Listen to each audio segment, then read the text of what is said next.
Alors, la dernière fois, je vous ai parlé de la France, qui était un pays souverain à l'époque de Louis XIV. Pourquoi?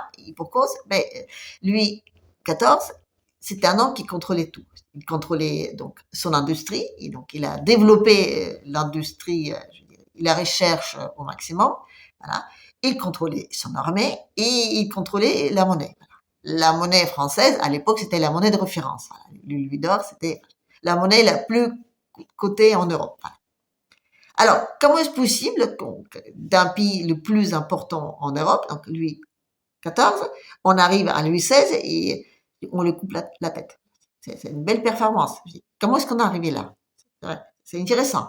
Alors, oui, on peut toujours dire que bon, c'est vrai qu'à la mort de Louis XIV, on va dire, ben, Louis XV, il s'en est pas vraiment beaucoup intéressé, donc je dis ni à la recherche ni à l'industrie. Voilà. Il y avait beaucoup de fuites de cerveau, notamment en Russie. Là-bas, il y avait un autre, un grand souverainiste, voilà, Pierre le Grand. Voilà. Il voulait construire une nouvelle ville sous les marécages. Voilà. Et il a récupéré pas mal donc des architectes, des artisans, des artistes de la France qui sont venus. Donc, c'est pour ça qu'il y a beaucoup de ressemblances entre les deux villes, entre Versailles et Saint-Pétersbourg. C'est un peu les Français qui l'ont construit. Pas que, mais beaucoup de Français. Comme je veux dire, oui, il y avait la fille des surnoms. Oui, Louis XV, je veux dire, il profitait. Non, mais c'est vrai que Louis XIV devenait vieux, un peu pieux, un peu chiant, tout ça. Quand il est mort, le royaume se sentit un peu soulagé. Donc, du coup, on a fait des fêtes. On a claqué du pognon. On a claqué, mais bon, je veux dire qu'on a énormément claqué, d'accord, enfin, claqué. C'est peut-être pas suffisant pour arriver à une dette tellement énorme, hein, je veux dire, sous Louis XVI, c'est peut-être pas suffisant juste faire les fêtes. Non, c'est vrai. Même la fille de l'industrie, c'est peut-être pas suffisant. Non, mais il a dû se passer un autre truc qui a fait que le pays était ruiné. Parce que, vous voyez, je veux dire, la dette, il était tellement énorme, je veux dire, de Louis XVI. Oui, c'est d'ailleurs aussi, je veux dire, à l'époque, on a, pour les premières fois, donc, l'histoire française, on a publié les comptes de roi. C'est pour ça qu'on le sait. Donc, quand on a fait des comptes, on a vu qu'on prenait tout l'or du pays disponible, on n'arrivait pas à recouvrir la moitié de la dette. C'est à cette époque-là, donc il y a la Révolution, qu'on a devenu hyper athée, parce que ça permet de confisquer les biens d'église. Bon, après on a fait les assignats, donc bon, ça a fait faillite quand même, parce que je dis c'était pas très malin, je dis comment ça fonctionnait, mais bon, j'ai une autre vidéo là, je vous mets un lien, donc, qui explique bien toute cette petite arnaque de laïcité française, là. Mais encore une fois, c'est pas ça qui est important. C'est pas suffisant. Non, les faits, c'est pas suffisant. Qu'est-ce qui s'est passé pour que le royaume français soit aussi ruiné? Et c'est là, donc, nos amis alliés. Enfin, on a 12 amis alliés. Bref, les Américains décident de devenir autonomes.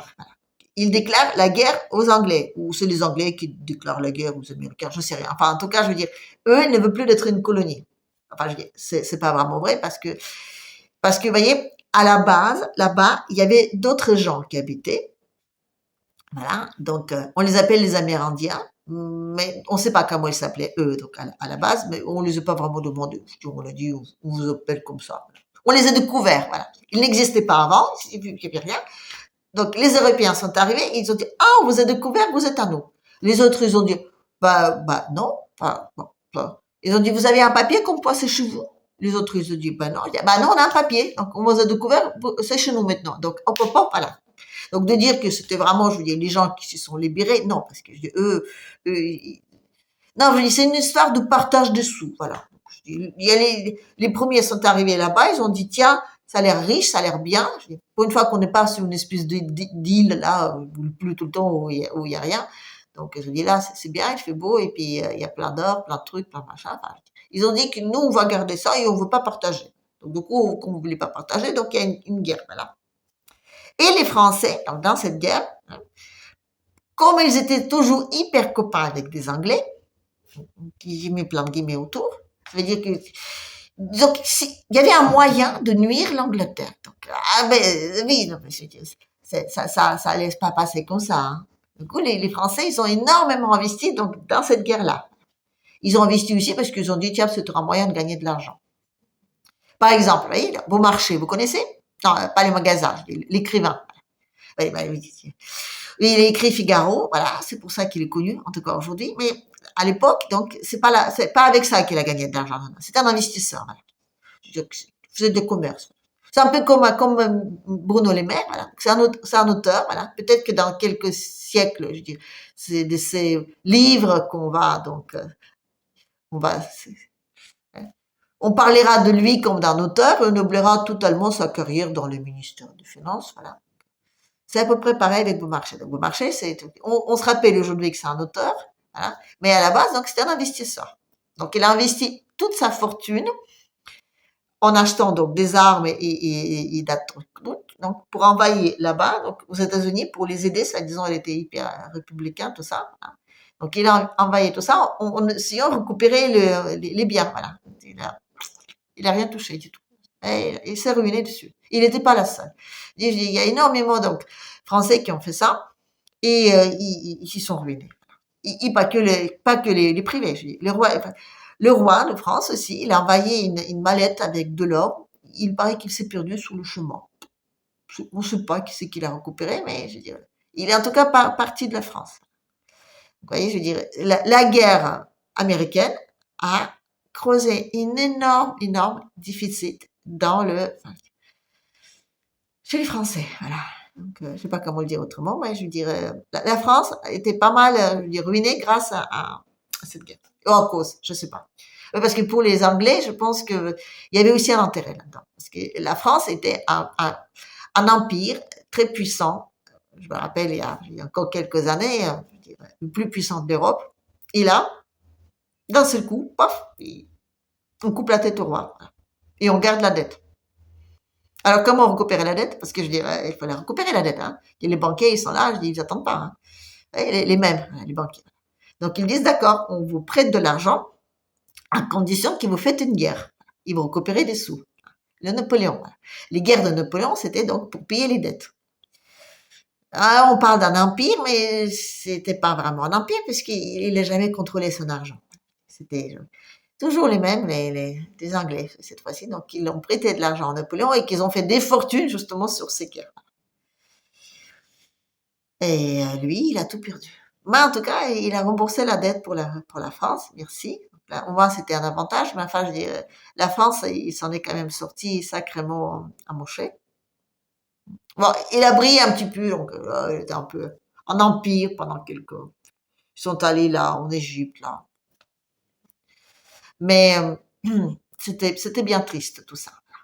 Et oui, les Anglais, je sais pas comment ils font, mais ils arrivent toujours, même dans une histoire comme une guerre, donc où ils perdent un continent, ils arrivent à se faire du pognon, hein, et en même temps détruire la concurrence, donc qui était la France. Et puis c'était pas tout, hein, parce que la France, oui, bah, avec ses petits mains comme ça, il s'est levé, hein, parce qu'il était quand même un empire. Bon, ben, il a pas mal perdu, donc tout ça, mais bon, il s'en est levé, voilà, il s'en est et surtout après la Première Guerre mondiale. Oui, après la Première Guerre mondiale, donc la France et la Grande-Bretagne, toujours donc comment dire deux copines, c'était deux empires donc vainqueurs, donc ils étaient encore deux empires les plus puissants. Mais avant non, avec la Première Guerre mondiale, là-bas, les amis anglais créent une première réserve, donc première banque, on va dire fédérale, réserve fédérale, qui devient donc, on va dire, officieusement une banque américaine. Oui, parce qu'on dit tout le temps que les Américains, que c'est un empire. Non, non, l'Amérique, c'est pas un empire. Non, non. Pour être un empire, il faut qu'il contrôle du pognon. Non, non, non. C'est une boîte privée qui prête de l'argent aux États-Unis. C'est quand même génial, hein.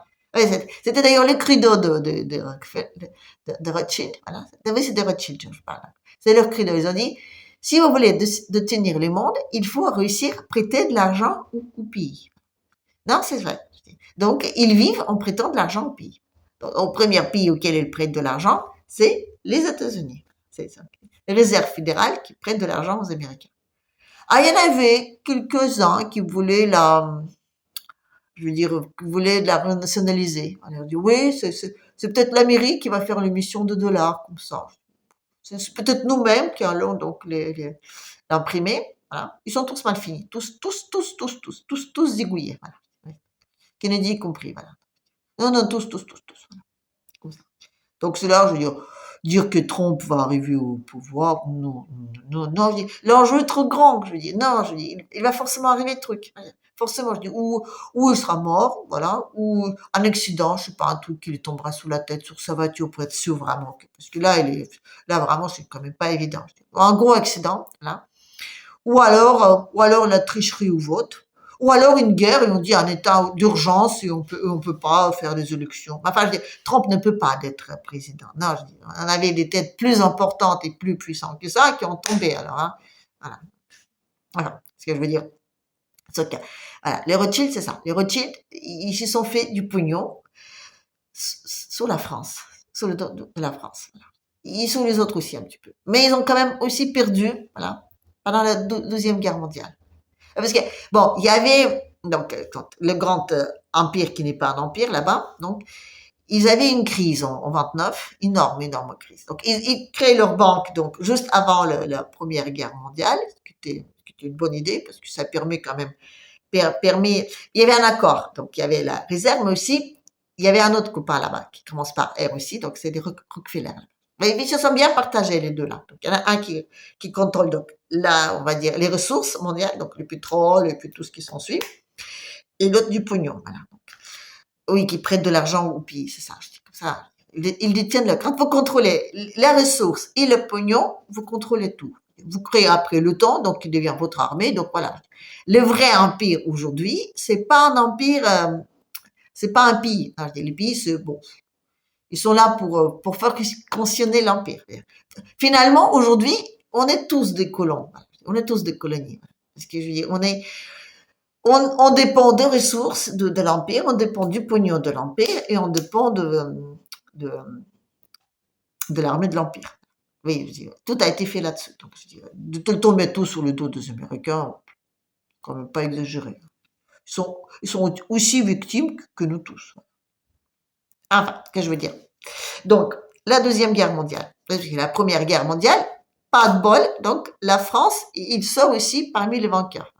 Ils s'en sortent super bien. Et parce qu'au début, donc, il y avait un grand empire qui faisait de l'ombre, donc, il y avait les Allemands, mais donc, pouf, pouf, voilà. Ils sortent avec une dette, je parle des Allemands, avec une dette colossale. Le pays est ruiné. Ils ont une inflation, je veux dire, là, un œuf coûte, après la guerre, un œuf coûte la même somme d'argent qu'avant la guerre, on pouvait acheter quoi, je sais pas, 300 œufs. C'était énorme l'inflation. C'était vraiment un pays ruiné. Et en quelques années, d'un seul coup, ils ont de quoi faire une armée, ils ont de quoi de faire même 2 Jeux olympiques d'hiver et d'été. Voilà, ils font plein de trucs géniaux, tout ça. Ils sont, enfin, je veux dire, l'industrie, d'un seul coup, elle redémarre en flèche. Voilà. Et qu'est-ce qui se coupe de l'industrie et de ressources? Rappelez-moi déjà. Voilà. Alors que les banques, c'est les autres. Non, parce que partager le monde, c'est facile. Mais je veux dire, pas si facile que ça. Parce que chacun veut s'impliquer sur les territoires des autres. Et pendant la Seconde Guerre mondiale, qui c'est qu'on a, hein? Voilà. Qui c'est qu'on a donc puni? Qui c'est qu'on a piqué des sous-sous? Aux Juifs. Et ils étaient de quelle origine, les, hein? Voilà. Les banquiers là. Voilà. Oui, vous savez aussi, pour vous dire, pour une petite anecdote, vous savez que normalement les Juifs, je veux dire, jusqu'à, on va dire, très très avancé dans l'histoire de l'humanité, ils n'avaient pas droit de faire, on va dire, des jobs classiques. Ils n'avaient pas le droit de faire de commerce, l'industrie, tout ça. Non, non, ils pouvaient donc ou être chiffonnier ou alors d'être des prêteurs à gages. Donc oui, c'était obligé d'être banquier parce qu'ils n'avaient pas le droit d'être faire autre chose. Donc voilà, à un moment donné, ils sont, comment dire, vengés gentiment. Voilà. Vous savez que c'est aussi eux qui ont installé les terres de Palestine avant même qu'on a mis les Juifs là-bas. Voilà. Non, parce que pendant la Seconde Guerre mondiale, on les a quand même pas mal confisqués des biens. Voilà. Et parce qu'on n'était pas sûr que, on n'était pas sûr que les Russes vont encore venir et foutre la pagaille partout. C'était tellement bien, je veux dire. Le monde, l'Europe était prête. Hein. Oui, regardez là, les Français là. Il leur fallait quoi 40 jours pour signer hein. Les pays vainqueurs de Première Guerre mondiale, en 40 jours, ils signent les trucs de Vichy et compagnie. Bon, hein. Donc, je dis, tout a été prêt pour qu'on met là, le grappin sur l'Europe. Il y a les Russes. Les Russes, bref. Mais en tout cas, il y a un autre truc aussi qui était un peu pas commun, c'était Charles de Gaulle. Oui, parce que normalement, le plan était, donc, on fournit donc l'industrie, les machins, donc les autres, et donc ils se font encore plein pépette, et surtout ils rebondissent sacrément après leur crise, donc industrielle. Donc, du coup, l'Europe, elle est détruite, donc c'est les autres qui arrivent et qui reconstruisent tout, et qui investissent au masse, et puis les autres, ils prennent du pognon aux États. Donc, les deux R, là, s'en sortent super bien. Les Rothschild et les Rockefeller, c'est génial. Voilà. Sauf que, ben, les Français, il y a Charles qui dit non. Non, dès le début, il dit non. Alors, c'était à quelle époque, vous savez, les trucs de British School, là, voilà. Vous savez, où ils ont défini le dollar comme monnaie de référence. Donc, il y a les Russes qui l'ont pas signé, et les Français l'ont signé, mais vraiment en reculant.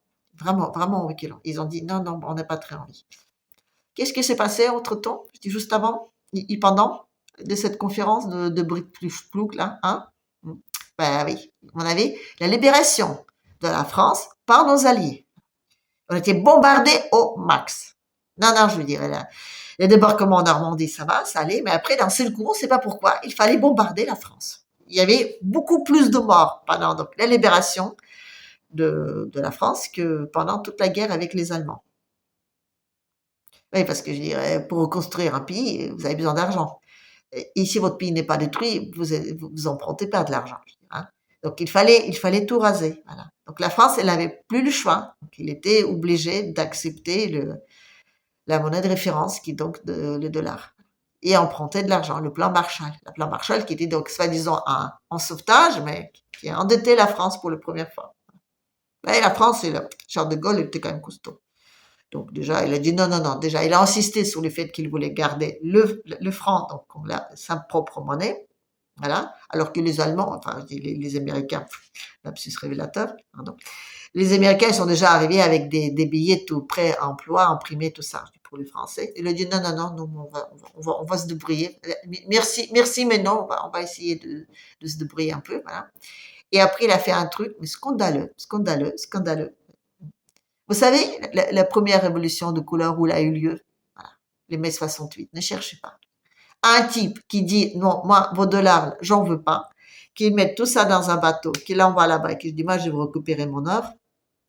Quelques mois après, on a les mai 68, et après, les mecs, ils meurent, on sait pas trop bien comment. Non, je dis, tous les types qui voulaient nationaliser la banque américaine, ils ont tous mal fini. Tous, tous, tous. Donc, je dis, Trump, il y aura pas Trump, je dis, président. Non, non, non, c'est pas possible. Même s'il a dit qu'il touchera pas à la Banque nationale, il sait très bien que, je veux dire, tant que les autres, ils continuent à être, comment dire, le monopole du pognon, l'Amérique, il pourra pas être comment dire, un pays souverain. Il pourra pas s'industrialiser, il pourra pas grandir, il pourra pas tout ça. Non, je dis, ces gens-là, ils détestent les pays souverains. Non, non, non, il faut que les pays soient endettés, et il faut que les pays soient dépendants de vos ressources. Et en parlant de ressources, vous savez qu'il n'y en a plus beaucoup. Voilà. Et qui c'est donc les types qui est l'obsession sur on n'a pas assez, hein? Voilà. Donc on a les autres là, les Anglais là, enfin qui n'étaient pas vraiment anglais, mais bon, on dit que c'est des Anglais parce que c'est là-bas les marchés, donc comment ils s'appellent là déjà, ça me sortit là, tout le temps des Rockefeller, et les autres, c'est comment ils s'appellent, les Rothschild. Voilà. Donc on a les Rothschild, c'est des gens tellement importants que ça me sort de la tête. Voilà. Donc on a les Rothschild qui contrôlent le pognon, et donc on a les Rockefeller qui contrôlent les ressources. Et les ressources, il n'y en a pas assez. Donc Rockefeller, depuis quelques années, c'est une obsession chez lui de réduire la population. Donc on investit. Il y avait donc les Porto Rico, donc c'était un petit peu, ils ont commencé à tester là-bas. Il a écrit des trucs, il a dit non, les pauvres. Vous savez ce qu'ils disent? Non, mais c'est quand même assez génial. Ils disent, ce n'est pas les pauvres qui naissent pauvres, non, c'est la pauvreté est naisse avec ces gens-là. Oui, c'est ça. Je veux dire, c'est parce qu'il y a trop de gens qui naissent qu'il y a la pauvreté qui naissent avec eux. Donc, ils disent qu'il faut donc il faut pas. Donc, c'est à Porto Rico qu'ils ont commencé à s'entraîner. Donc, comment donc rendre les gens plus stériles. Donc, les vaccins, ça marche plutôt bien. Voilà. Donc, voilà. Les vaccinations, c'est génial. Par exemple, en Afrique, oh oui, en Afrique, ils sont trop nombreux. Ils sont pas assez nombreux au mètre carré, mais ils sont trop nombreux pour la, pour les ressources. Voilà. Les vaccinations, ça marche. Au début, ils voulaient opérer, mais c'était un peu, ça se voyait trop. Donc, les vaccins, ça, c'est bien. Voilà. Donc, ça réduit les femmes, je veux dire, ils tombent moins souvent enceintes. Voilà, c'est bien, c'est pas mal trouvé. Après, donc, il y a les trucs cancérigènes. Donc, au début, ils voulaient faire des piqûres, donc pareil au Porto Rico. Et après, ils ont dit non, la nourriture, ça marche bien. Donc, on fait une nourriture qui produise de plus en plus de cancers. Voilà. Et ils ont essayé aussi des armes biologiques, mais je crois que c'est pas encore au point. Voilà. Il faut encore du progrès à faire. Voilà. Mais sinon, il y a des guerres. Les guerres, ça marche bien. Et en plus, dans les guerres, donc, les pays sont obligés d'emprunter de l'argent pour mener les guerres. Donc, à qui on emprunte de l'argent? Nous-mêmes, voilà. Et ils ont besoin de ressources. À qui est-ce qu'on achète ces ressources? Nous-mêmes, voilà. Et puis en plus, donc ça réduit la population. Donc, voilà. C'est gagnant-gagnant. Nous, on a crevé la bouche ouverte avec les vaccins, je vais dire, les cancers et les bombes qui nous tombent sur la gueule. Et les autres, ils se font du poignet dessus. Et on a droit à rien dire parce que, je veux dire, de toute façon, je veux dire, c'est avec nous que la pauvreté naisse. Voilà. Bref. Je pense que aujourd'hui, on n'est pas prêt de sortir de Cacabouda dans laquelle nous sommes, parce que même si on coupe la tête au roi, on aura toujours la dette. Et pour ne pas avoir comment dire, Cacabouda là, il faut que la France devienne souveraine. Mais étant donné que les mecs, ils ont racheté tout le monde, je veux dire, tout le monde. Les gens aujourd'hui qu'on voit à la télé, même qui sont disent oui, la destitution, les machins et tout. Une fois qu'ils passent à la télé, ça veut dire qu'ils travaillent pour les autres. Ils font juste du nuage. C'est les gens qui passent jamais à la télé. Je dis, c'est qui n'étaient pas dans les débats après 11 heures du soir. Là. C'est cela qu'il faut qu'ils arrivent au pouvoir. Mais là, ils n'arriveront pas. Parce que comme disaient les petits là, comment ça là, Rothschild, voilà, il disait, le papa Rothschild il disait à ses enfants, je dis, voilà, votre adversaire, il faut ou l'acheter ou le tuer. Voilà. Donc, on en a pour quelque temps. En attendant que, que le monde change un petit peu. Voilà. Mais les mecs, il leur fallu trois guerres, je veux dire, destructrices pour arriver à ce pouvoir-là. Vous pensez vraiment qu'ils vont le laisser comme ça, hein? Vous pensez vraiment que là, comme ça, avec les BRICS, avec les trucs, avec le poupou, là, comme ça, le monde va changer? Non, je pense qu'il leur faudra, comment dire, il faudra une bonne petite guerre, sûrement, pour s'en sortir. Voilà. C'est pas une très bonne nouvelle, mais bon, la bonne nouvelle, c'est que je pense qu'on va s'en sortir. Combien on sera encore, je veux dire, dans quelques mois, je veux dire, sur cette terre, je sais pas. Voilà. Essayons d'être parmi ceux qui survivent, mais sinon, bon, je vous laisse des liens là pour les compléments, comment dire, de mes petites enquêtes. Et sinon, voilà, il y a quelques mois, je disais que vous allez voir, au mois de septembre, ce sera la guerre européenne, parce que les Américains, ils vont pas arriver avec une guerre sous les bras aux élections. Et je crois qu'on y est. Voilà. Comme quoi, je dis pas toujours des bêtises. Mais bon, ça. Comme il n'y a pas grand monde m'écoute, ils me demandent pourquoi aussi. Parce que c'est vrai que j'ai remarqué que mes abonnés, ça fait pas mal de yo-yo. Voilà. Bon. Peut-être que je suis une personne suffisamment importante pour que YouTube me mette des bâtons dans les roues. Ou alors peut-être juste que c'est pas assez intéressant. Mais bon, allez. En attendant, ben, je vous dis à la prochaine.